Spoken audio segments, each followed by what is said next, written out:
Glória a Deus. Eu quero então convidá-los a abrirmos nossas Bíblias em Atos capítulo 11, a partir do versículo 19. Atos dos Apóstolos, capítulo 11, versículo 19 em diante, que nos diz assim: E os que foram dispersos pela perseguição que sucedeu por causa de Estevão, caminharam até a Fenícia, Chipre e Antioquia, não anunciando a ninguém a palavra, senão somente aos judeus. E havia entre eles alguns homens cíprios e cirenenses, os quais, entrando em Antioquia, falaram aos gregos, anunciando o Senhor Jesus. E a mão do Senhor era com eles, e grande número creu e se converteu ao Senhor. E chegou a fama destas coisas aos ouvidos da igreja que estava em Jerusalém, e enviaram Barnabé a Antioquia, o qual, quando chegou e viu a graça de Deus, se alegrou e exortou a todos a que permanecessem no Senhor com propósito de coração, porque era homem de bem e cheio do Espírito Santo e de fé, e muita gente se uniu ao Senhor. E partiu Barnabé para Tarso a buscar Saulo, e achando-o, o conduziu para Antioquia. E sucedeu que, todo um ano, se reuniram naquela igreja e ensinaram muita gente. E em Antioquia foram os discípulos pela primeira vez chamados cristãos. Amém. Somente até aqui, já oramos, os irmãos podem sentar-se. Glória a Deus. Meus queridos irmãos, como você lê o livro de Atos dos Apóstolos? Apenas como o relato de como se deu o início da igreja cristã? Lamentavelmente, é apenas assim que muitos fazem a leitura do livro de Atos, como se fosse mera curiosidade histórica. No entanto, queridos irmãos, assim como toda a palavra de Deus, o livro de Atos foi inspirado pelo Espírito Santo e preservado pelo Senhor até os nossos dias, porque nele nós encontramos o modelo que a igreja deve seguir. Um modelo não apenas evangelístico e missionário, mas que nos traz ensinamentos também doutrinários. E quando nós nos deparamos com esse relato aqui em Atos, no capítulo 11, a partir do versículo 19, nós encontramos não apenas uma descrição de como aconteceu a formação da primeira igreja, que não era formada apenas por judeus, mas também por gentios. Porém, mais do que isso, nós encontramos também o motivo pelo qual esta igreja foi tão bem sucedida, tão bem sucedida. Se você já leu as epístolas que Paulo escreveu às igrejas, e se você também já leu o Apocalipse, o livro das Revelações, você já percebeu que nem toda igreja consegue ser bem-sucedida em tudo, mas que há igrejas que são muito bem-sucedidas e que, da parte do Senhor, quase não tem nenhuma repreensão, só elogios. Então, por exemplo, quando nós vemos Paulo escrevendo aos Gálatas, nós percebemos que as igrejas na região da Galácia foram duramente repreendidas pelo Espírito Santo, porque estavam trocando a graça de Deus e retornando para a lei, para o judaísmo. Então, Paulo, naquela epístola, não faz nenhum elogio. É uma epístola sem elogios, irmãos. Só repreensões. O único elogio que há nessa carta é quando Paulo diz assim: vocês começaram tão bem, mas estavam terminando tão mal. Foi o único elogio. Quando nós vemos, por exemplo, as cartas que foram escritas, e ao contrário de Gálatas, a epístola que Paulo escreveu aos Filipenses, já é uma epístola onde praticamente só há elogios, com exceção de um probleminha entre duas irmãs, que pareciam estar em discórdia uma com a outra, Sintique e Evódia. E muito do que Paulo diz naquela carta, com certeza era para Sintique e Evódia se consertarem, pedirem perdão uma para a outra, né, e perceberem que temos que andar em humildade, seguindo o exemplo de Cristo. Então é uma epístola muito importante também, mas uma epístola com muitos elogios. E quando nós nos deparamos com as cartas no Apocalipse, Apocalipse capítulo 2 e capítulo 3, que são 7 cartas, nós encontramos que em 5 dessas cartas haviam tanto elogios quanto repreensões. Em 5 dessas cartas. Em 2 dessas cartas, só haviam elogios para a igreja de Esmirna e para a igreja de Filadélfia. Isso, Esmirna e Filadélfia.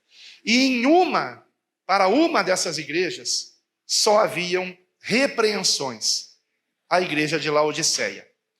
Então, com isso, eu espero ter aqui comprovado biblicamente que não é porque uma igreja é a igreja do Senhor que ela está acertando sempre, que ela está sempre agradando ao Senhor. Agora, esta igreja de Antioquia, qual foi o seu segredo? Para que ela fosse uma igreja tão forte a ponto de o Espírito Santo, através dela, iniciar a obra missionária por meio de Paulo e Barnabé. Antioquia foi a base missionária. A base missionária. Esse Paulo que eu estou falando é o mesmo que aqui é chamado de Saulo, né? O seu nome depois foi tratado no livro de Atos como Paulo, que era o nome gentílico para Saulo, né? Era o nome Saulo no meio dos judeus, Paulo no meio dos gentios, e como Paulo se voltou a pregar mais para os gentios, então o nome passou a ser Paulo, que aliás foi uma opção humilde da parte dele, porque Paulo significa pequeno. Então ele estava se colocando como pequeno diante de Deus, como todos nós temos que nos colocar, irmãos. Então, o livro de Atos não é apenas um livro histórico, ele traz também a revelação daquilo que tanto foi feito de certo para que nós tenhamos que nos espelharmos, quanto aquilo que foi feito de errado para que nós não imitemos. É muito importante entendermos isso. Mas aquilo que foi feito de errado, claramente também percebemos no texto, né? Então não é para seguir o que é errado, mas aquilo que é certo. E nós encontramos aqui no texto que acabamos de ler, no capítulo 11 de Atos, do versículo 19 ao 26, a revelação do que foi feito de certo, de correto, pelos irmãos desta igreja, orientados pelo Espírito Santo, primeiramente através de Barnabé, mas depois também de Saulo, para que esta igreja fosse tão bem sucedida.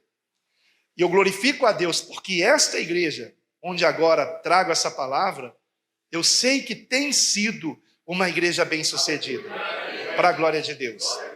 Inclusive, todos nós aqui acabamos de participar de um estudo bíblico maravilhoso trazido pelo nosso irmão Anderson, que pastoreia a congregação e que me edificou, né, para a glória de Deus. Por mais que nós conheçamos a palavra, nós temos que prosseguir conhecendo, crescendo na graça de Cristo, e sempre o Senhor nos mostra algo novo, como hoje aqui também eu aprendi para a glória de Deus.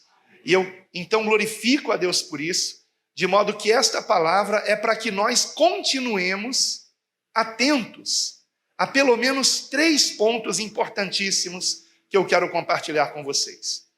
Primeiramente, irmãos, nós encontramos no versículo 23 aquilo que nós temos que entender corretamente e praticar para que sejamos de fato uma igreja bem-sucedida. E a igreja, evidentemente, é o corpo de Cristo, e como foi ensinado hoje aqui na escola bíblica, somos membros desse corpo.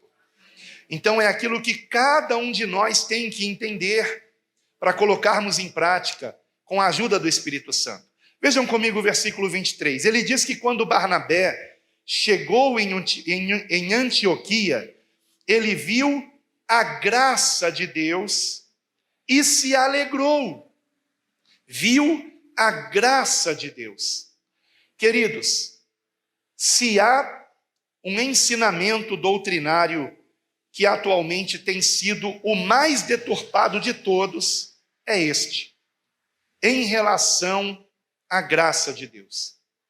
Se nós não entendermos corretamente a graça de Deus, o Senhor nos repreenderá. Não seremos, de fato, uma igreja elogiada pelo Senhor. Porque, lamentavelmente, hoje, em muitos arraiais, em muitas congregações, a graça tem sido entendida de forma deturpada, não corretamente. Muitos pensam que a graça de Deus é o favor imerecido de Deus, do perdão dos pecados, para se continuar pecando. E não se trata disso. A primeira parte está correta, como foi ensinada hoje aqui na escola bíblica. É o favor imerecido de Deus. É o perdão dos nossos pecados. Porém, não para que continuemos no pecado. Não para que continuemos na carne. Por que Barnabé se alegrou? Porque ele percebeu que aqueles irmãos haviam entendido corretamente a graça de Deus.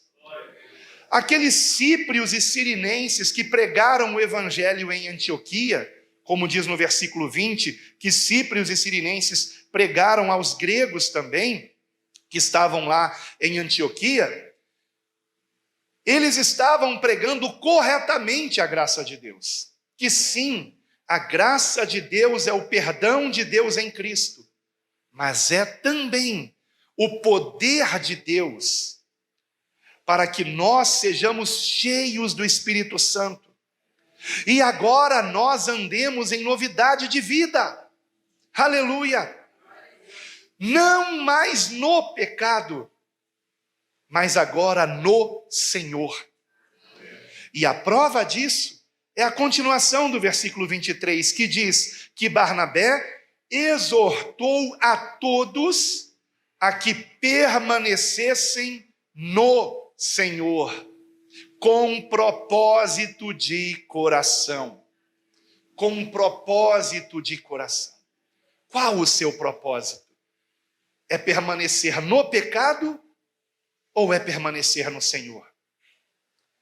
Em Romanos capítulo 6, nós encontramos essa advertência. Se vocês puderem ver comigo, por favor, Romanos capítulo 6, onde está escrito o seguinte, Epístola de Paulo aos Romanos, capítulo 6, versículo 1. Que diremos, pois? Permaneceremos no pecado para que a graça abunde? De modo nenhum. Nós, que estamos mortos para o pecado, como viveremos ainda nele? Ou não sabeis que todos quantos fomos batizados em Jesus Cristo, fomos batizados na sua morte, de sorte que fomos sepultados com ele pelo batismo na morte, para que, como Cristo foi ressuscitado dentre os mortos, pela glória do Pai, assim andemos nós também em novidade de vida. Aleluia!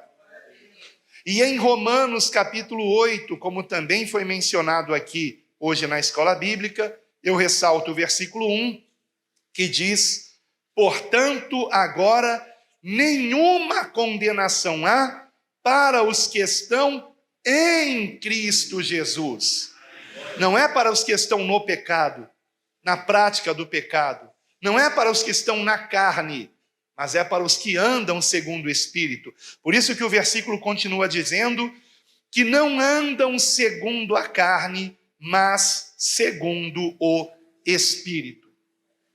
E se por acaso você está com alguma versão bíblica que não esteja escrito o final do versículo 1, que não andam segundo a carne, mas segundo o Espírito, eu lhe aconselho com toda a humildade que você, por favor, para o seu próprio bem, você adquira uma versão mais fiel, como a Almeida Revista e Corrigida, como a Almeida Corrigida Fiel, como a Bíblia King James 1611, porque existem versões mais modernas que omitem alguns trechos de grande importância da palavra, como aqui Romanos 8, final do versículo 1, que não andam segundo a carne, mas segundo o Espírito. Então, nós não encontramos na graça uma desculpa para continuarmos na carne, irmãos. Pelo contrário, recebemos agora o poder de Deus. Quando a palavra diz que o Evangelho é o poder de Deus para a salvação, isto é algo visível. Não é apenas a salvação depois da morte, mas é a presença do Espírito Santo de Deus em nós que nos transforma em vida, que nos possibilita darmos muito bom fruto para a sua glória. Como que Barnabé viu a graça de Deus? Porque a graça de Deus é visível. Visível. É tão interessante quando irmãos me mostram fotos antigas, e antigamente as fotos eram em papel, né? De quando eles ainda não tinham Cristo. Estão eles lá com uma aparência triste, com uma aparência zangada, com uma aparência até envelhecida. E depois comparam essas fotos com fotos atuais, de quando eles já têm o Espírito Santo, paz com Deus, vida no Senhor. E aquelas fotografias estão agora renovadas. Não há mais uma aparência triste, zangada, aborrecida, mas um semblante alegre, feliz. E estão mais jovens. É até difícil acreditar, não é o contrário, né? Essa foto aqui é de quando você era mais novo. Não, Jesus me rejuvenesceu. Louvado seja o Senhor. Certa vez, minha esposa me acompanhou num encontro com 2 amigos da época da adolescência. Eu os reencontrei pela internet e um deles iria ao Rio de Janeiro, o outro já morava no Rio de Janeiro e marcamos um encontro entre nós 3. E eu fiquei surpreso quando eu vi o semblante daqueles meus amigos da adolescência, né, meu amor? Parece que eles tinham 20 anos a mais do que eu. E, no entanto, todos nós com a mesma idade. Até que, finalmente, um deles perguntou: mas, Alan, me conta aí, qual é o segredo para você?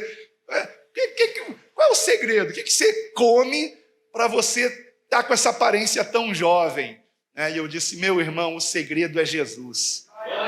E o que eu como é a palavra de Deus. Louvado seja o Senhor. Então foi visível ali a diferença, sabe, entre quem tem Cristo e quem não tem. Uma aparência jovial, alegre, feliz. Que maravilha, paz com Deus. Temos em Cristo a certeza da salvação. Não temos mais medo da morte, não ficamos vivendo preocupados com o dia de amanhã, porque sabemos que o Senhor cuida de nós e que o Senhor cuida dos nossos também. Louvado seja o Senhor. Então, em primeiro lugar, irmãos, nós temos que entender corretamente a graça de Deus. A graça de Deus, ela tem um propósito. Se você abrir comigo a sua Bíblia em em Tito, capítulo 2, Epístola de Paulo a Tito, capítulo 2. Depois das epístolas a Timóteo, Tito, capítulo 2, versículo 11. Nós temos aqui a própria palavra de Deus nos explicando qual o objetivo da graça de Deus. Tito capítulo 2, versículo 11.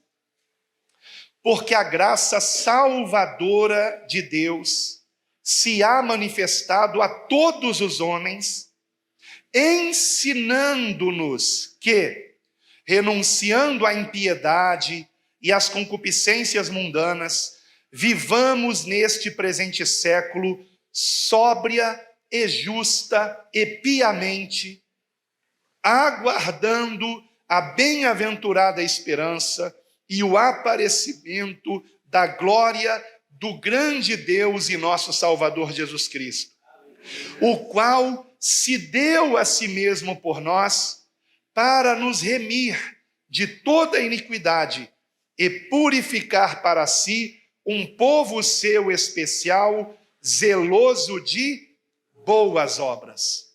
Louvado seja o Senhor. Então nós encontramos aqui muito claramente que a graça de Deus tem o objetivo de nos constranger a uma novidade de vida. Por quê? Porque a graça de Deus revela o amor de Deus. O amor de Deus é comprovado em Cristo ter dado a sua vida por nós, como também foi ensinado hoje aqui na escola bíblica, sendo nós ainda pecadores, sem que nós merecêssemos o que Jesus fez por nós. Ele deu a sua vida por nós, Ele nos amou primeiro, e esse amor de Deus em Cristo nos constrange, nos ensina, a graça de Deus nos ensina a abandonarmos o pecado. Não é porque nós não devemos pecar, mas é porque agora compreendemos que Jesus, tendo morrido na cruz, por causa dos nossos pecados, como podemos nós continuarmos na prática do pecado, colocando mais peso sobre a cruz de Cristo? Como podemos nós continuar fazendo com que o Senhor sofra ainda mais? Você compreende isso? Esse mistério, irmãos? Ele morreu por causa dos nossos pecados. Deus precisou enviar o seu Filho unigênito, seu único Filho, sem pecado, para que fizesse o sacrifício perfeito para a remissão dos nossos pecados. Ele tomou sobre si os nossos pecados. Ele se fez na cruz pecado por nós. Como então eu posso continuar no pecado sabendo que o pecado foi a causa do sofrimento do meu Senhor? Deus abomina o pecado. Então não se trata mais de que eu não deva pecar. Isto é lei. Você não deve matar, você não deve roubar, você não deve mentir, você não deve adulterar. Isso é lei. Não se trata mais de um eu não devo, eu não posso.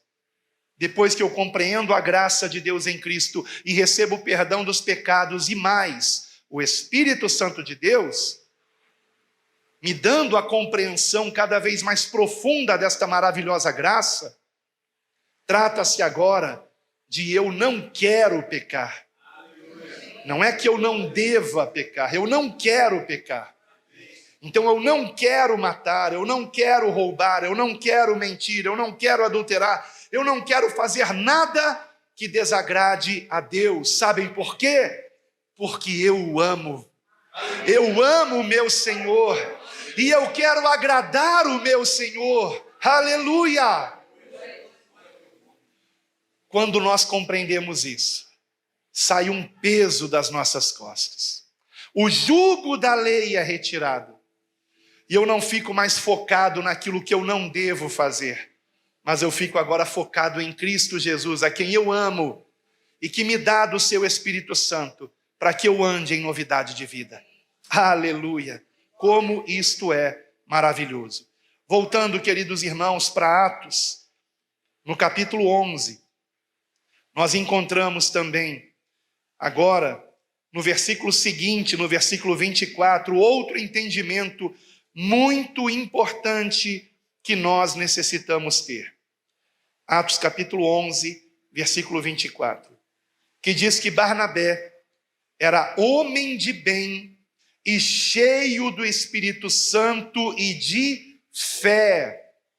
E muita gente se uniu ao Senhor. Outra doutrina muito deturpada em nossos dias, mal compreendida, mal ensinada. Eu sei que não acontece isso aqui, mas podem ter irmãos que estão agora começando a congregar aqui e precisam desde já saber o que nós ensinamos biblicamente. De fato, irmãos, somos salvos pela graça de Deus por meio da fé.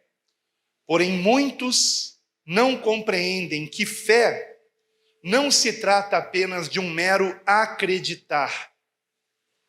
De um mero acreditar. Certa vez, num táxi, eu conversei com um motorista que disse que era católico. E então, quando eu falei de Jesus para ele, ele me disse: mas eu acredito em Jesus, eu creio em Jesus. Ele disse: eu creio em Jesus.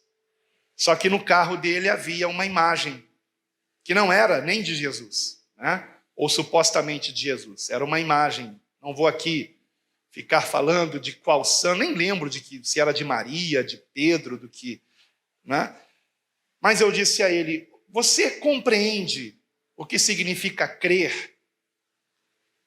O sentido de fé bíblico,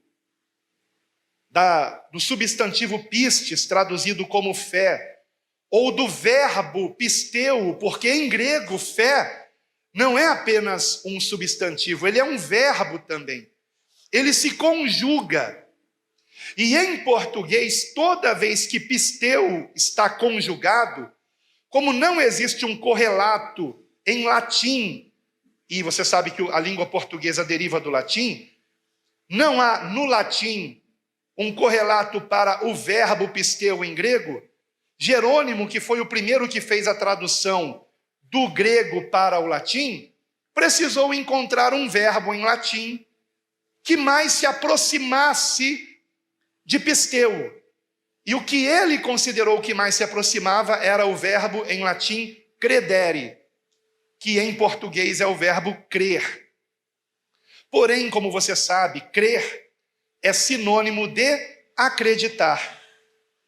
E como o verbo pisteu, nas versões em língua portuguesa, é traduzido como crer e não como fé, sendo conjugado, muitos têm a ideia errada de que crer em Jesus é apenas acreditar que ele existiu. É apenas acreditar que ele nasceu de uma virgem, que ele viveu sem pecado, acreditar que ele morreu sem pecado, acreditar que ele ressuscitou.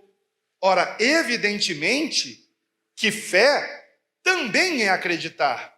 E por isso Jerônimo escolheu credere para substituir pisteu na versão do grego para o latim, que é a chamada Vulgata. Primeira versão da Bíblia, do Novo Testamento, em latim. É evidente, fé também é acreditar, fé também é crer, mas fé é algo mais profundo, irmãos. E foi o que eu expliquei para aquele motorista. Eu disse: olha, fé não é apenas acreditar. Eu sei que você acredita que Jesus existiu, que ele nasceu da Virgem Maria, que ele morreu na cruz, que ele ressuscitou, mas você confia na obra dele, da remissão dos teus pecados na cruz do Calvário. E me parece que ele nunca tinha ouvido falar sobre isso. Nunca tinha ouvido falar. E eu lhe pergunto isso porque a salvação está em Jesus Cristo, na redenção dele na cruz do Calvário. Todos pecaram e destituídos estão da glória de Deus, sendo justificados gratuitamente pela sua graça, pela redenção que há em Cristo Jesus, na fé que temos nele. Você confia plenamente em Jesus para a sua salvação? Porque se você confia em Jesus, você não tem que acrescentar nada para ser salvo. Não há nada que você necessite fazer para que você seja salvo. Você precisa compreender que fé não é apenas acreditar, mas é também confiar. Confiar. Descanse no Senhor. Confie nele plenamente para a tua salvação. E não queira acrescentar nenhuma obra sua para você ser salvo. Esta é a correta doutrina a respeito de fé. Por isso Jesus na cruz disse: está consumado. O que está consumado? A obra da nossa salvação. Aleluia! Descanse no Senhor, confie nele, confie. Como aquele malfeitor que foi salvo ao lado do Senhor na cruz e disse: lembra-te de mim quando vieres no teu reino. Ele confiou em Jesus para ser salvo.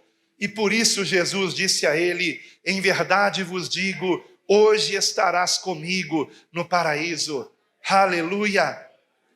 Porém, a palavra fé, ela é ainda mais profunda do que isto. Porque a palavra fé, ela não significa apenas crer e confiar, mas também comprometer-se. Comprometer-se. Por isso Jerônimo chegou até a escrever, há documentos históricos disso, cartas que Jerônimo escreveu, lamentando que ele não encontrava palavras apropriadas para traduzir do grego para o latim. E por isso que existe a frase tradutore traidore, né? O tradutor é um traidor. Por quê? Porque quando ele traduz, ele nunca consegue expressar corretamente o que aquela palavra significa. E ele sabia que o substantivo pistes, o verbo pisteu, era algo muito mais profundo do que credere, do que fides, porque também implicava em comprometimento. E aí, a palavra fidelidade se aproxima um pouco mais. Fidelidade. Nós estamos comprometidos com o que Jesus ensinou, porque a palavra diz que aquele que nele crê também deve andar como ele andou. Então Jesus, por exemplo, nos deu exemplo de oração, de uma vida de oração. Então nós temos que seguir esse exemplo. Jesus começava o seu dia orando, nós temos que começar o nosso dia orando. Jesus ameaçou alguém? Não. Então nós não temos que ameaçar quem quer que seja. Jesus alguma vez pagou o mal com o mal? Nunca. Ele nos ensinou o contrário, pagarmos o mal com o bem. Jesus perdoou? Sim, nós também temos que perdoar. Então, o que Jesus nos ensinou, tanto com ações, mas principalmente com palavras, nós temos que praticar. Nós temos que estar comprometidos em sermos como Ele. Isto é verdadeira fé. Isto é verdadeira fé. Quem realmente crê em Jesus quer seguir os seus ensinamentos, quer andar como ele andou. E muitos não compreendem isso. Eu creio em Jesus, eu confio que ele é o meu Salvador. Mas a sua vida não está dando bom fruto. Uma verdadeira fé resulta, sim, em boas obras. Porém, não boas obras para sermos salvos, mas boas obras como resultado da nossa salvação. Por que somos salvos e não para sermos salvos? E onde está a deturpação da fé? Quando alguém pensa que não deve fazer boas obras, porque se fizer boas obras, isso significaria que ele não está tendo fé. Cuidado, irmãos, para não entenderem errado a fé. A fé não significa que você não tenha que praticar o bem. Temos que praticar o bem, porém não para sermos salvos, mas para dar bom testemunho de Cristo. Vejam o que aconteceu depois que Barnabé foi a Antioquia. Vamos ler de novo o versículo 24. O versículo começa dizendo que ele era homem de bem e cheio do Espírito Santo. Por que o versículo não disse apenas que ele era cheio do Espírito Santo? Por que diz que ele era homem de bem?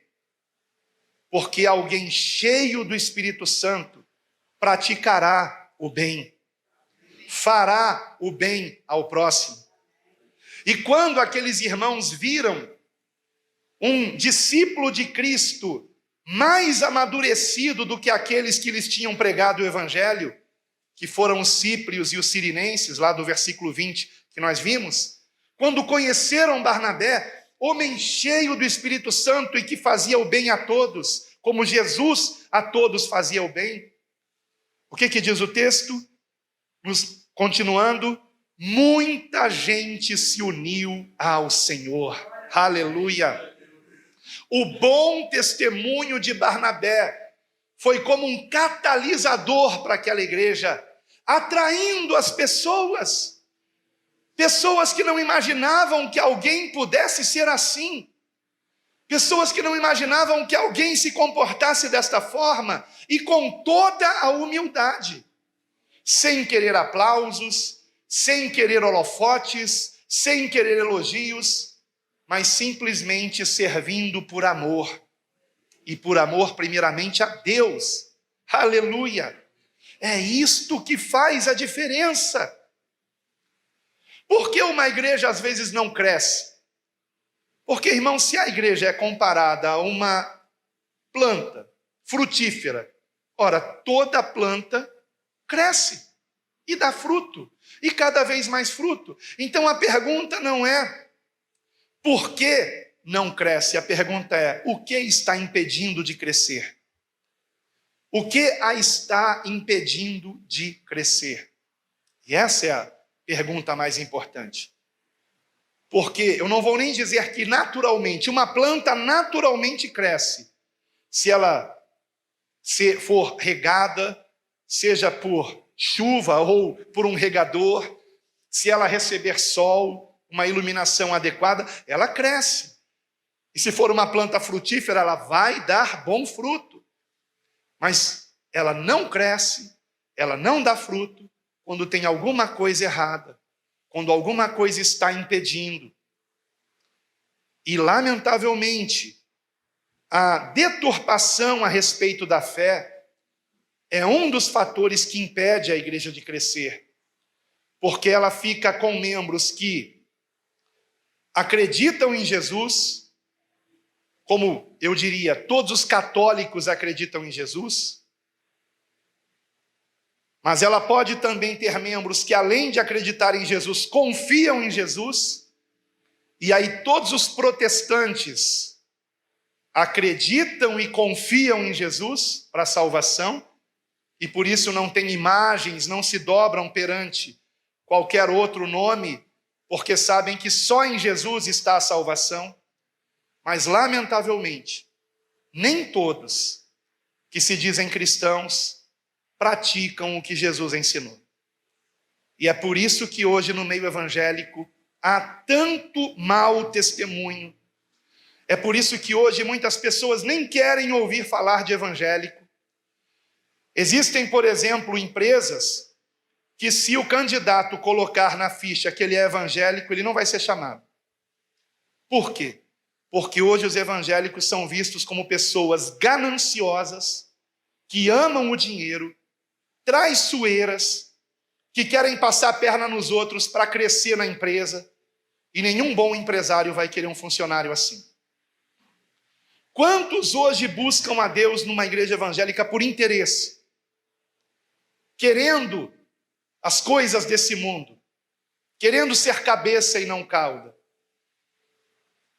querendo comer do melhor dessa terra, não compreendendo que tudo isso no Antigo Testamento apontava para Cristo, que é a nossa verdadeira riqueza, irmãos. Ele é a nossa verdadeira riqueza, aleluia! Quantos não compreendem isso? Porque não foram corretamente ensinados a respeito da fé. Para facilitar que nós guardemos o que significa fé, A fé por completo. Guarde as 3 letras C. Fé é crer, confiar e comprometer-se. É assim que nós entendemos o sentido mais profundo e bíblico de fé, que se perdeu ao longo dos séculos, com traduções que não conseguiram expressar corretamente a profundidade do que significa fé nos escritos bíblicos. Não se trata apenas de acreditar em Jesus, mas também de confiar em Jesus. E não se trata apenas de acreditar e confiar, mas de se comprometer com Ele. Quem realmente tem fé em Jesus, dará sua vida por Jesus, como os primeiros cristãos faziam. E por isso Tertuliano disse: o sangue dos mártires é a semente da igreja. Porque quanto mais cristãos eram martirizados por amor ao Senhor, dando suas vidas não só corajosamente, mas até com alegria, como Policarpo, por exemplo, que disse: acenda logo esse fogo para me queimar, porque ele queria estar com o Senhor, que é infinitamente melhor. Isso é fé, não negar a Cristo, não compactuar com os erros desse mundo, mas ter um comportamento santo, íntegro, reto, para a glória de Deus. Então vamos entender bem, as boas obras não nos salvam, mas é o resultado esperado da salvação. Prova disso é que em Efésios capítulo 2, versículo 8 em diante, e muitos param no versículo 9, esse é o problema. Efésios capítulo 2, versículo 8. Vamos até o 10. Muitos param no 9. Está errado parar no 9. Efésios 2, Epístola de Paulo aos Efésios, capítulo 2, versículo 8, que diz assim: porque pela graça sois salvos, por meio da fé. E isto não vem de vós, é dom de Deus. Não vem das obras. O que não vem das obras? A salvação. A salvação. Cuidado, porque alguns distorcem. Quando diz assim, isto não vem de vós, é dom de Deus, dizem, isto que é a fé. Não, a salvação. Porque pela graça sois salvos. O assunto aqui é salvação, por meio da fé. E isto, a salvação, não vem de vós, é dom de Deus. Não vem das obras, para que ninguém se glorie. E muitos param aqui. Fé não tem que ter obras. Se você está praticando, você não tem. Não, esse é o problema. Vejam o versículo 10. Porque somos feitura sua, criados em Cristo Jesus, para as boas obras, as quais Deus preparou para que andássemos nelas. Não está escrito que Deus preparou as boas obras para que as ignorássemos. Não. Temos que praticar boas obras. Porém, não para sermos salvos, mas porque somos salvos. Barnabé era um homem de bem. Era um homem que praticava o bem. E as pessoas vendo aquilo, a comunidade vendo aquilo, eram comovidas por aquelas atitudes de amor, de caridade. Palavra que no meio evangélico é quase um palavrão, caridade. Porque como no catolicismo se pratica muito, só que infelizmente praticam lá pela motivação errada, para serem salvos. Como também os espíritas, que se dizem até cristãos, mas não são. Porque não confiam na obra redentora de Cristo na cruz para salvação. Então, caridade é algo bom. Ajudar um asilo, um orfanato é algo que temos que fazer, sim, irmãos.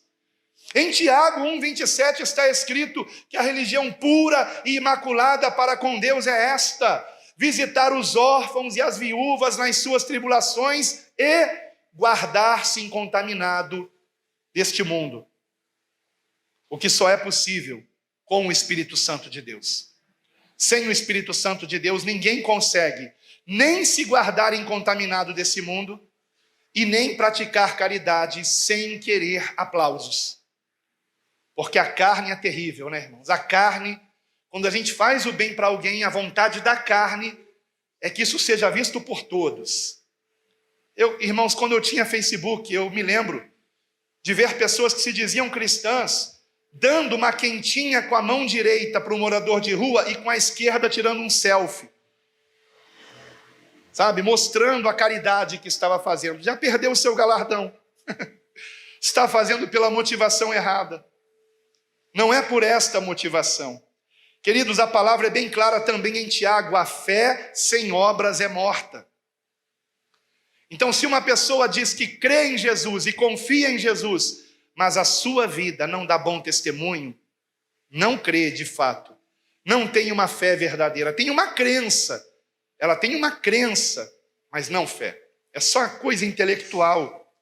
A fé, a verdadeira fé, opera pelo amor, como está em Gálatas capítulo 5, versículo 6. A fé opera pelo amor. Quando uma pessoa não pratica boas obras, repito, não somos salvos pelas boas obras, que fique bem claro isso aqui. Não estou aqui fazendo apologia às boas obras para a salvação, mas lembrando que o fato de muitos irmãos em Cristo passarem ao lado de quem precisa de ajuda e não ajudarem, são como aqueles que passaram perto do que estava à beira do caminho precisando de socorro, mas agiram como o sacerdote e o levita. Passou de largo. Eram religiosos, mas não tinham amor no coração. Mas o samaritano, que era desprezado pelos judeus, se aproximou daquele judeu que estava à beira do caminho e o acolheu. Não apenas o socorreu, mas até teve gasto financeiro com ele. O levou para uma hospedaria, deu 2 denários, que era paga pelo pagamento de 2 dias de trabalho. Deu 2 denários. Guardem isso, há um mistério nisso aí, irmãos. Se você entende que aquele que se aproximou do bom samaritano e o levou para a hospedaria, também simboliza Jesus, que quando nós estávamos caídos à beira do caminho, teve misericórdia de nós e sarou nossas feridas e nos levou para a hospedaria, que é onde nós estamos agora. Aleluia. E deu 2 denários, cada denário era paga por 1 dia de trabalho. Ele deu 2 denários. E a palavra diz em 1 Pedro ou 2 Pedro que 1 dia para Deus é como 1000 anos e 1000 anos como 1 dia. Não estou colocando data para a volta de Cristo, mas isso nos anima, não é, irmãos? Isso nos anima, hein? Em 2030 se completam 2000 anos que Jesus deu sua vida por nós na cruz do Calvário. E ele disse ao dono da hospedaria: eis aqui 2 denários, e se algo mais houver algum outro gasto, põe na minha conta. Aleluia! Aleluia! Como é lindo o evangelho, irmãos. Como é linda a misericórdia de Deus. Como é lindo quando o Espírito Santo nos mostra isto na palavra. Por exemplo, coisas profundas que só através da meditação diária a gente vai tendo essa intimidade, o Senhor vai nos revelando. Louvado seja o Senhor. Quem nós somos nessa história? O Senhor espera que nós sejamos como Ele. O Senhor espera que nós nos aproximemos de quem precisa e o ajudemos, irmãos. E se não andarmos em boas obras, nós somos, aos olhos de Deus, infrutíferos. Veja comigo Tito, ainda voltando para Tito, epístola de Paulo a Tito. A epístola fica depois das 2 epístolas a Timóteo. Tito, capítulo 3, versículos 8 e 9. E o que o Senhor espera de nós é que venhamos dar muito bom fruto. Tito, capítulo 3, versículos 8 e 9. 8 e 9. E depois o 14. Fiel é a palavra, e isto quero que deveras afirmes, para que os que creem em Deus procurem aplicar-se às boas obras. É mandamento, irmãos, está aqui na palavra. Você crê em Deus, se aplique às boas obras. Procure saber quem está precisando de ajuda e ajude. Estas coisas são boas e proveitosas aos homens. Mas não entres em questões loucas, genealogias e contendas, e nos debates acerca da lei, porque são coisas inúteis e vãs. Versículo 14 agora. Que os nossos aprendam também a aplicar-se às boas obras, nas coisas necessárias, para que não sejam infrutuosos. Para que não sejam infrutuosos. Será que nós estamos sendo infrutuosos, irmãos? Porque se nós não estamos fazendo bem a ninguém, aos olhos de Deus, não há fruto em nós. Não há fruto. Ah, pastor, dar fruto é levar alguém para Jesus. Claro que sim. Mas é só isso? A palavra mostra que não. A palavra mostra claramente que não. A palavra, por exemplo, nos mostra em Mateus que, embora não tenhamos que fazer nossas boas obras para sermos vistos pelos homens, ou seja, a motivação não tem que ser essa, a mesma palavra diz, no mesmo sermão de Jesus, em Mateus capítulo 5, versículo 16, resplandeça a vossa luz diante dos homens, para que vejam as vossas boas obras e glorifiquem a vosso Pai que está nos céus. Como Deus é glorificado? Através das boas obras daqueles que o amam, daqueles que nele creem. Então não tenha preconceito com boas obras. Não tenha preconceito em ajudar alguém. Ajude a todos que você puder. E estas pessoas que forem ajudadas e aquelas que o conhecerem, vão enxergar Jesus Cristo em você. E vão querer se converter a Cristo. Vão perceber que vocês não são egoístas, que nós não somos egoístas. Que nós nos importamos com as pessoas carentes que precisam de ajuda. E esse é um dos segredos para que uma igreja cresça, irmãos. Está lá em Atos capítulo 2 também. Vejam comigo, se vocês puderem, Atos capítulo 2. A partir do versículo 44. Vejam que a fé tem um resultado visível, irmãos. Não é apenas intelectual. Atos capítulo 2, versículo 44. E todos os que criam, ou seja, que tinham fé, estavam juntos e tinham tudo em comum, e vendiam suas propriedades e bens, e repartiam com todos, segundo cada um tinha necessidade, e perseverando unânimes, todos os dias no templo, e partindo o pão em casa, comiam juntos com alegria e singeleza de coração, louvando a Deus e caindo na graça de todo o povo. E todos os dias acrescentava o Senhor à igreja aqueles que se haviam de salvar. Aleluia! Que lindo, irmãos. Lindo, vamos viver isso para a glória de Deus. Vamos nos importarmos uns com os outros. Isso foi ensinado também na escola bíblica. Estou maravilhado como a escola bíblica foi como uma introdução para esta pregação, para a glória de Deus. Porque na escola bíblica foi dito que nós temos que nos importar uns com os outros, que não temos que ser egoístas. E finalmente, irmãos, ainda em Atos capítulo 11, nós encontramos mais um importantíssimo ensinamento que não pode ser deturpado. E o interessante é que este ensinamento é a respeito exatamente daquilo que nós estamos ensinando. O que nós estamos ensinando? Versículo 26. Bom, para um melhor entendimento, vamos ler o 25 também.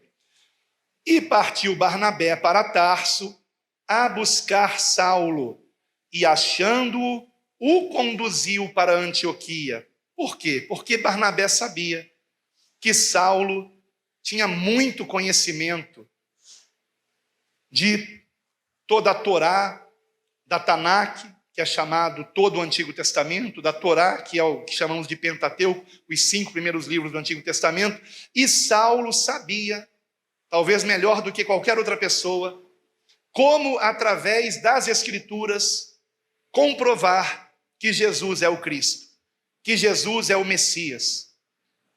Então Barnabé procura Paulo em Tarso, que ainda era chamado de Saulo, e certamente disse: vem me ajudar, porque, olha, está havendo um avivamento numa igreja, muitos convertidos, e eles têm que ser ensinados corretamente na palavra, e eu preciso de ajuda. Você me ajuda? E Saulo foi até lá e ajudou Barnabé, e o versículo 26 diz que durante todo um ano se reuniram naquela igreja e ensinaram muita gente. Agora, o que eles ensinavam? O que eles ensinavam? Qual a missão que o Senhor Jesus deixou para a sua igreja? Para nós. Não se esqueçam, a missão da igreja é a nossa missão. Nós somos a igreja. Eu não posso bater no peito e dizer eu sou a igreja, porque a própria palavra igreja diz respeito a uma assembleia, a uma comunidade, diz respeito a uma congregação. Não é uma palavra de individualismo, pelo contrário, é uma palavra que trata-se de vivermos em comunhão uns com os outros. Então nós somos a igreja. Então nós recebemos uma missão do Senhor, todos nós. E nessa missão que você encontra resumidamente em Mateus, capítulo 28, a partir do versículo 18, quando o Senhor ressurreto, ele estava prestes a subir aos céus e deixou a missão para nós encontramos que a nossa missão não é apenas sermos batizados e batizarmos. A nossa missão não é apenas evangelizarmos depois de termos sido evangelizados. A nossa missão não é apenas o ir por ir, que é chamado de a grande comissão, o ide, deixado pelo Senhor. Vamos ver aqui em Mateus 28, 18 do que se trata.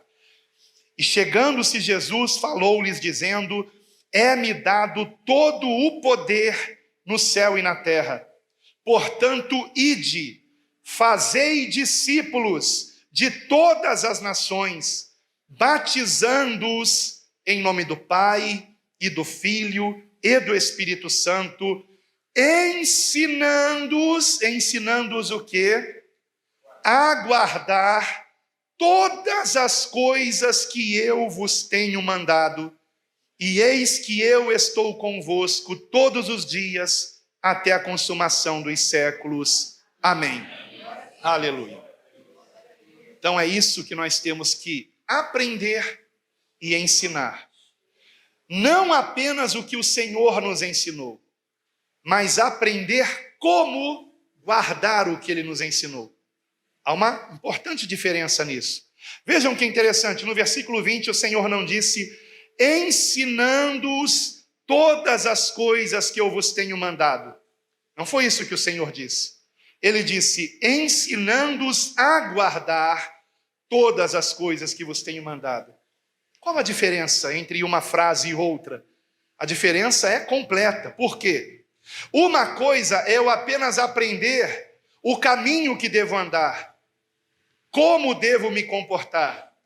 E outra coisa é eu aprender a guardar essa prática, ou seja, é nós termos a resposta para a grande pergunta, a grande questão, que eu, quando ensino sobre pregação, eu digo sempre isso àqueles que pregam a palavra: nós precisamos, no final das nossas mensagens, sempre responder uma pergunta que está na mente dos ouvintes.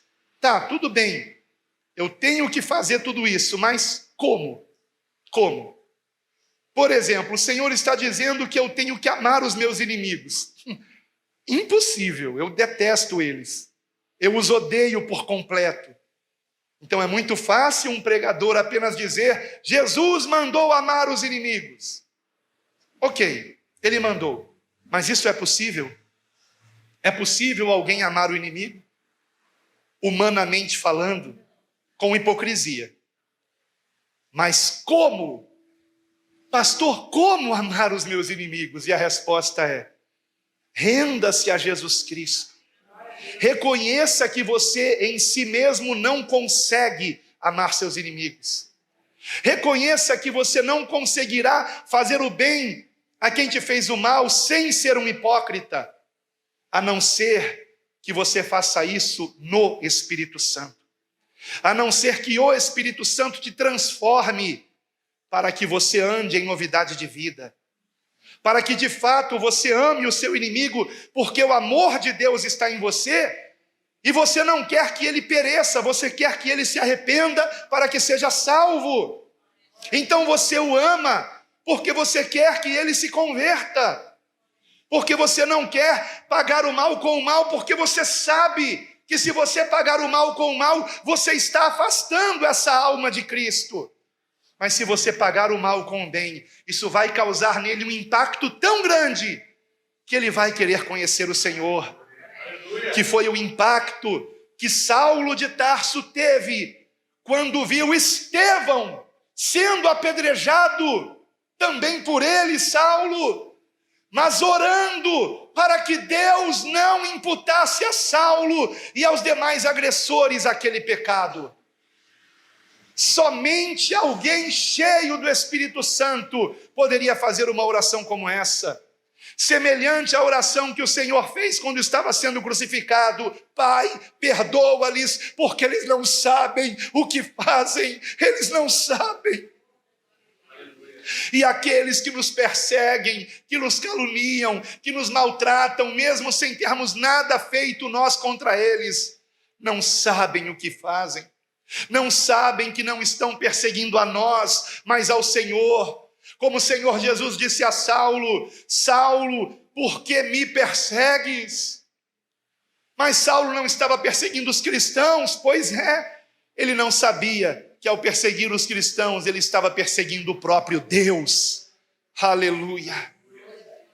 Então entregue a ele, não tenha raiva, não tenha ira, não tenha ódio de quem quer que seja. Ore por essas pessoas, clame ao Senhor que tenha misericórdia delas, e elas poderão se arrepender e se converter. Aleluia! Louvado seja o Senhor. Então, meus queridos irmãos, o que nós estamos ensinando? É lamentável que hoje, em muitas congregações, ao invés de se ensinar o que o Senhor Jesus Cristo ensinou, ou ao invés de se ensinar a respeito de Cristo, do quanto Ele nos amou, de todo o sacrifício que Ele passou por nos amar e amou a todos, para que todo aquele que nele crê não pereça, mas tenha vida eterna. Muitos, ao invés disso, ficam ensinando a respeito de questões que não têm nenhuma utilidade prática. Como se nunca conhecessem, por exemplo, o que Paulo escreveu a Tito, como eu já mencionei aqui, que nenhum de nós deve ficar em questões infrutíferas, que não têm nenhuma utilidade prática. Tito capítulo 3, versículo 9, não entre em questões loucas. O que são questões loucas, irmãos? São questões que nenhum dos dois lados pode comprovar. Eu vou dar um exemplo de uma questão louca aqui. Qual o formato da Terra? Irmãos, que perturbação isso trouxe no meio cristão. Que perturbação do inferno, irmãos. Do inferno, é o diabo que está por trás disso. E eu não entendo como algumas pessoas não percebem. Não faz a menor diferença o que um crê ou não crê sobre o formato da Terra. O que eu quero saber a respeito do mundo não é se ele é esférico ou plano. O que eu preciso saber a respeito do mundo é o que está na primeira epístola de João: não ameis o mundo e nem o que há no mundo. Se alguém ama o mundo, o amor do Pai não está nele. Não me interessa o formato do mundo, da terra. O que eu preciso entender é que eu não tenho que amar nada que há nesse mundo. E ponto final, isso é prático. Isso é prático. Porque tudo que há no mundo, a concupiscência dos olhos, a concupiscência da carne, a soberba da vida, não procedem do Pai, mas do mundo. Ora, o mundo passa e a sua concupiscência, seja ele esférico ou plano, o mundo passa, aleluia! Então eu não tenho que ficar preocupado com o formato dele, porque ele vai passar, e é isso que importa. Mas aquele que faz a vontade de Deus permanece para sempre. Aleluia! Louvado seja o Senhor. Glórias ao Senhor. A Deus toda a glória. A Deus toda a glória. A Deus toda a glória. Então não entres em questões loucas, em debates infrutíferos que dividem os irmãos. O irmão fica com raiva se o outro não crê como ele crê no formato da terra. Mas que meninice, irmãos. Ontem nós tratamos disso. Um crê que pode comer de tudo, outro crê que só pode comer legumes. O que come de tudo não despreze o que não come, e o que não come não julgue o que come. Ponto final. Ponto final. Eu respeito se você crê que a terra é esférica, se você crê que a terra é plana. E agora tem mais formato, se você crê que a Terra é convexa. O negócio está ficando mais sofisticado, né? Outro dia eu ouvi alguém dizendo, não, a Terra ela é multidimensional. Por isso que um crê que ela é esférica, outro crê que ela é plana. Puxa, o negócio está ficando, daqui a pouco vai ter doutorado em formato da Terra, né? Que importância isso tem para a nossa fé, queridos irmãos? Jesus ensinou sobre isso. Os apóstolos ensinaram sobre isso. Nós não temos que aprender e ensinar o que ele nos ensinou. E como guardar, que é nascendo de novo, sendo uma nova criatura, sendo guiados pelo Espírito Santo. Então, que nós tomemos cuidado para não ficarmos gastando um precioso tempo em que poderíamos meditar na palavra em coisas práticas que nos levam ao arrependimento de pecados, santificação, novidade de vida, com estudos de assuntos que podem até ser interessantes, mas que não edificam a fé, que não trazem proveito algum para uma transformação de vida. Então, meus amados, estes são os 3 ensinamentos que nós encontramos aqui revelados em Atos capítulo 11, voltando aqui para o texto, se você puder ver novamente comigo.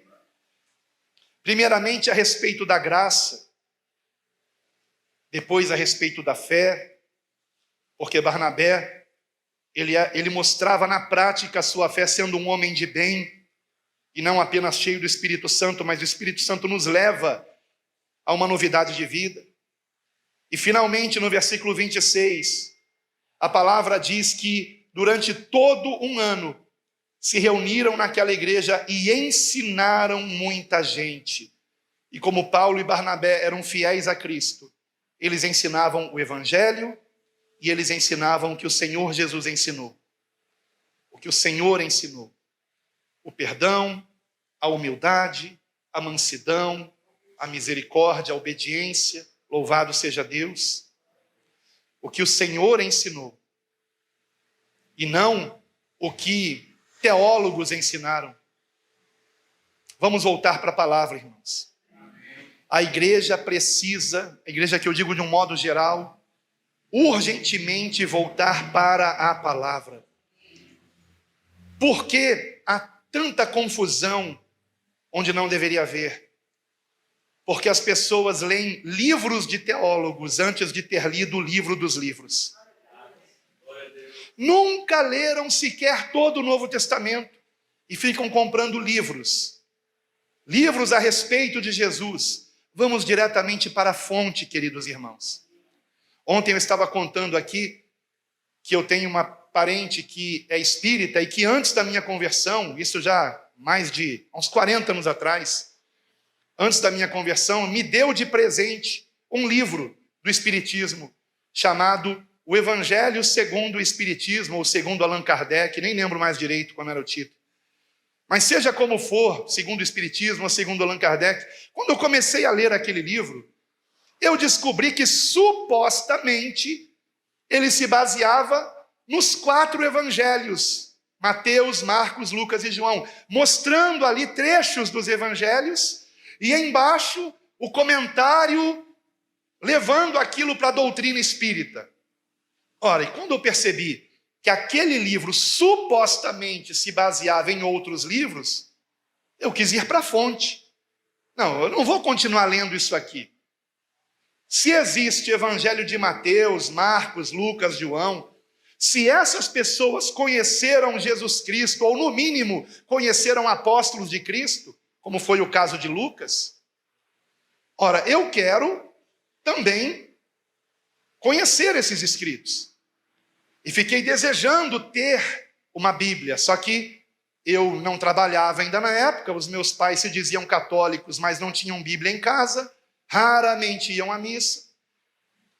E então, eu recebi um convite para me tornar católico de fato, participando do encontro de adolescentes com Cristo.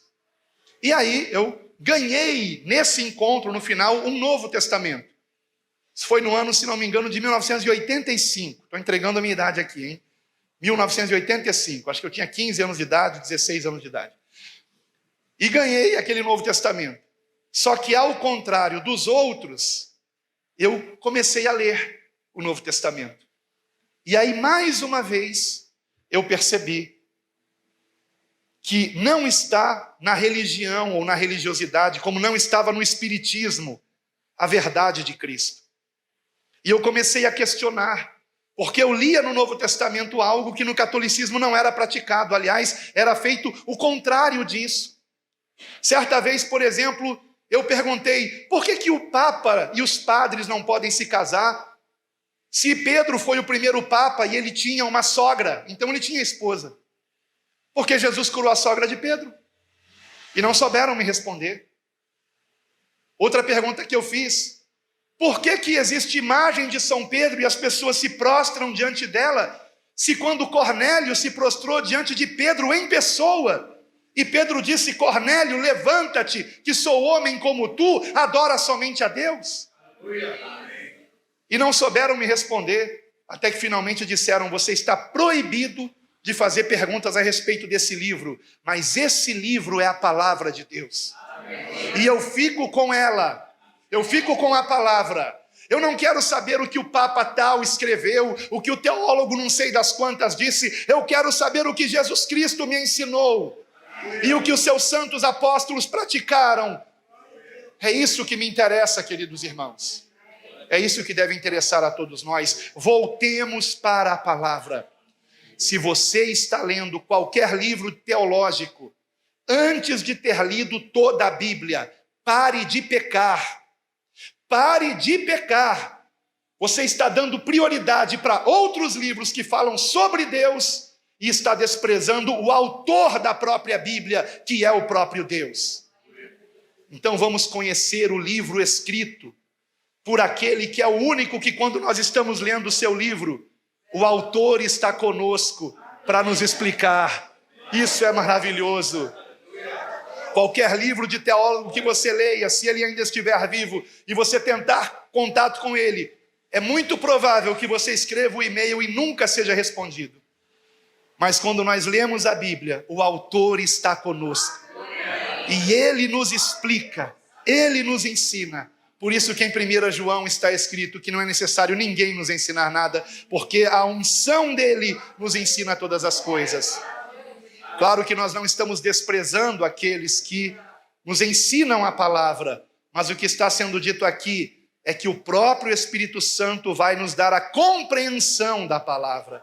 Isso é maravilhoso. Então conheça toda a Bíblia. Leia a Bíblia. O que você não entender agora, numa releitura daqui a 6 meses, daqui a 1 ano, você vai entender. Porque o Espírito Santo vai te esclarecer. O que você não entende em um versículo, em outro versículo você vai entender. Deus não necessitaria que homens tivessem que explicar a sua palavra é autoexplicativa. Porque Deus não divide a sua glória com quem quer que seja. A Deus toda a glória, queridos irmãos. Se aqueles discípulos em Antioquia tivessem sido ensinados a respeito de teologia de homens, No final daquele último versículo que lemos, no versículo 26, estaria sido dito assim: e pela primeira vez os discípulos foram chamados de teólogos. Mas não, eles foram chamados de cristãos, porque se pareciam com o Senhor Jesus, andavam como Cristo andava. Essa é a nossa esperança, essa deve ser a nossa oração. Senhor, te agradecemos pelo ensinamento do Teu Espírito Santo. Te agradecemos pela Tua preciosíssima palavra, que não temos como estipular o seu valor, vale mais que todo o universo que criaste. A Tua palavra é o Senhor falando conosco. Nela se revela a vida que há em Cristo Jesus. E te agradecemos, ó Senhor. Te pedimos perdão se porventura qualquer um de nós aqui esteja lendo algum livro teológico sem que tenhamos primeiro lido toda a Tua palavra. Perdoa-nos pelo pecado de desprezar a Tua palavra. Queremos ler a Tua palavra. Foi lendo a Tua palavra, Senhor, que Tu me despertaste para o erro do espiritismo, para o erro do catolicismo e para os erros também do protestantismo. Ó Senhor, nenhum ismo pode nos salvar. Só em Cristo está a nossa salvação. E nós oramos, ó Senhor, para que nos lembremos disso e estejamos praticando isso em nossas vidas, dando prioridade para Ti. Porque se conhecermos bem a Tua palavra, teremos um conhecimento correto a respeito da graça, a respeito da fé. E não estaremos sendo enganados por aqueles que deturpam a fé, dizendo que não temos que praticar nenhuma boa obra. É claro que para ser salvo, não. Mas porque somos salvos, sim. Temos que dar bom testemunho. E quando damos bom testemunho, atraímos as pessoas para Cristo. E a igreja cresce e prevalece para a Tua glória. Ó Senhor, ensina-nos corretamente sobre a graça, para que não acreditemos na mentira de que a graça daria permissão para continuarmos no pecado. Ó Senhor, que ensinamento diabólico este! Livra-nos dessa deturpação e ajuda-nos, ó Pai querido, a andarmos em santidade, ó Deus, em gratidão a Ti, abandonando o pecado, ó Senhor, porque sabemos o quanto o Senhor detesta o pecado. Então que por amarmos a Ti, nós queiramos deixar o mal, queiramos abandonar toda a prática ou até mesmo pensamentos e sentimentos que o Senhor detesta. E ajuda-nos, ó Senhor, a fazermos isso não para sermos aplaudidos ou vistos pelos homens, mas tão somente porque Te amamos, ó Pai. Que nos mantenhamos humildes, que tenhamos um olhar de misericórdia para com aqueles que ainda estão aprendendo a respeito da graça, a respeito da fé, a respeito de Jesus. Que tenhamos paciência com eles, ó Pai. Que nos lembremos que um dia nós também já estivemos nesse ponto da caminhada. E que tenhamos misericórdia deles, ó Senhor. Ó Pai, que diariamente estejamos meditando na Tua palavra, não apenas nos textos prediletos que temos, mas em toda a Tua palavra, Pai, para a Tua glória, especialmente em Cristo Jesus, no que Ele nos ensinou e que todos os apóstolos também ensinaram para a Tua glória, Pai. Nós assim oramos, ó Senhor, por tudo te agradecendo e pedindo que o Teu Santo Espírito faça essa obra em nossas vidas. Nos rendemos a Ti, que não sejamos nós, mas o Teu Santo Espírito, Pai. E eu te agradeço por esta igreja aqui em Belo Horizonte, que completa 5 anos de formação. Te agradeço por aqueles que perseveraram, ó Pai. Te agradeço por aqueles que estão se achegando para que também perseverem. E se porventura alguns saíram, Pai, seja feita a Tua vontade.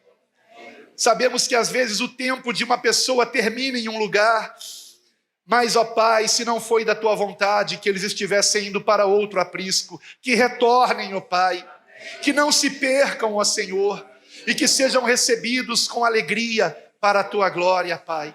No nome do Senhor Jesus, Pai Santo, nós assim oramos e eu rogo, continua abençoando cada dia mais esta igreja, guardando o teu servo que a pastoreia, e toda a sua família, e todos aqueles, ó Pai, que estão também envolvidos nessa obra. Guarda-os, ó Pai, livra-os do mal, em o nome de Jesus, e enche a todos do teu Santo Espírito, para que todos deem muito bom fruto, e a cada dia o Senhor acrescente a esta igreja o número de salvos para a tua glória. Em nome do Senhor Jesus oramos e agradecemos. Amém. E a Deus toda